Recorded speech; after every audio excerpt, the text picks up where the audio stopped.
Always wanted to know how a vet physio gets their pet ready for an agility competition? Well, now's your chance. So let's take a look. First, let's have a look at how to prevent injuries in agility dog. As we all know, agility can be quite dangerous or quite injury-inducing for animals, especially if they're hugely accident-prone, like my dog is. So the most important injuries we need to be aware of, and luckily they're also the easiest to avoid, are overuse injuries, leading to sprains and strains. So these can affect the ligaments, tendons, and muscles.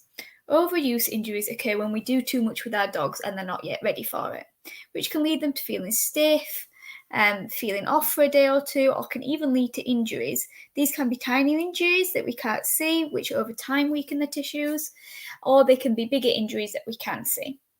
So a super easy way to prevent these injuries is to not overwork our dogs, which seems simple, but how much is too much, right?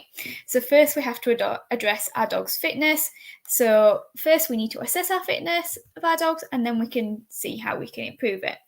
So if our dog's had some time off due to injury, you really want to be contacting your local vet physio and booking a session so that you can work through their specific rehab before moving back to your fitness plan. But if your dog's just had a break from their normal walks or routine, first focus on building that back up to the normal level and then adding in the agility training.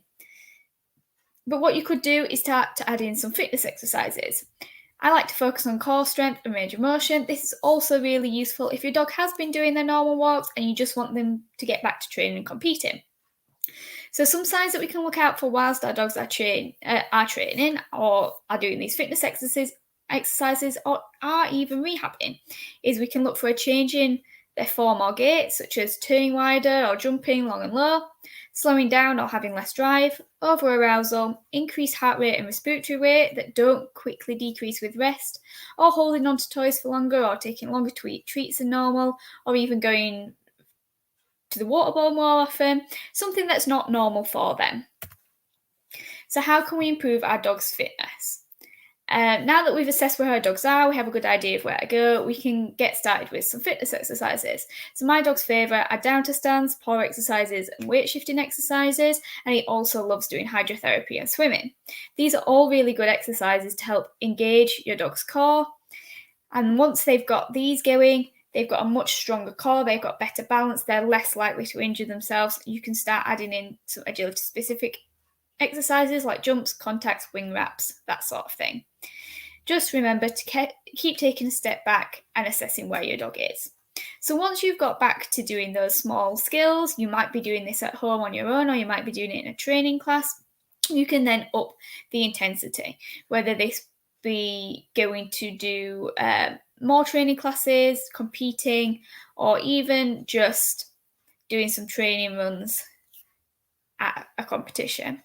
So once your dog's comfortable competing all the skills and they've progressed to like 60 plus obstacles, that's a good time to start with your competitive agility. Because if you think about it, most agility courses have 20 obstacles. And if you're doing 3 to 4 runs in a day, that's 60 to 80 obstacles. So if your dog can do that consistently without showing any signs of tiring, that's a great time to get competitive. Now, that's not to say you can't go to shows and do some training runs and not push for speed and just work on technique. But you're probably not going to be looking for competitive timings just yet.